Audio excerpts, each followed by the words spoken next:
พุทธวจนะธรรมวินัยจากพุทธโอษฐ์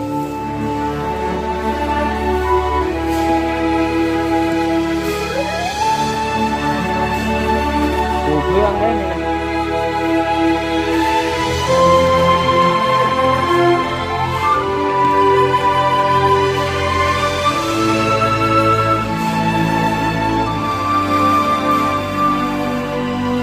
ความจริงที่ต้องรู้10ประการ 1.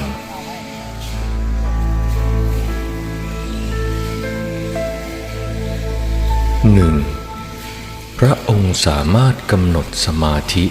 เมื่อจะพูดทุกถ้อยคำจึงไม่ผิดพลาด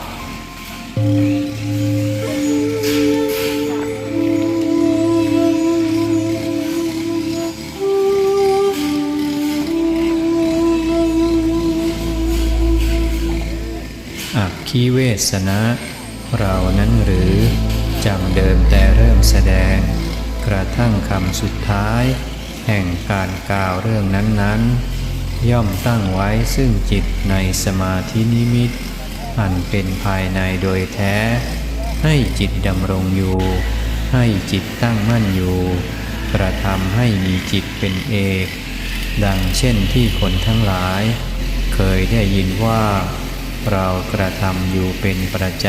ำดังนี้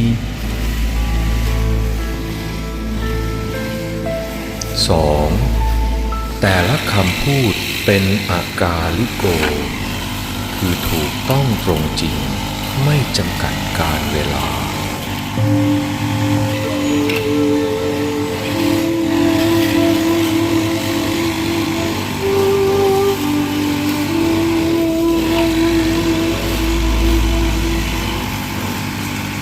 ดูก่อนภิกษุทั้งหลายพวกเธอทั้งหลายเป็นผู้ที่เรานำไปแล้วด้วยธรรมนี้อันเป็นธรรมที่บุคคล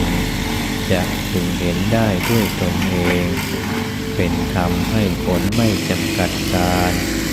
เป็นธรรมที่ควรเรียกกันมาดูควรน้อมเข้ามาใส่ตัวอันยินอยู่ชนพึงรู้ได้เฉพาะตน 3. คำที่พูดมาทั้งหมดนับแต่วันตรัสรู้นั้นสอดรับไม่ขัดแย้งกัน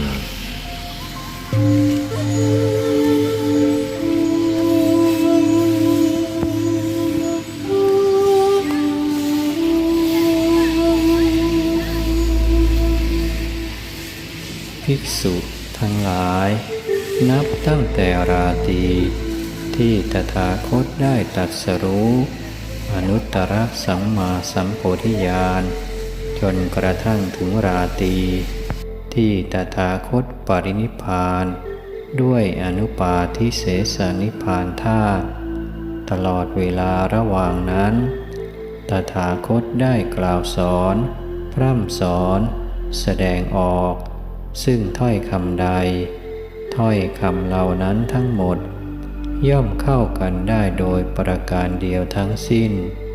ไม่แย้งกันเป็นประการอื่นเลย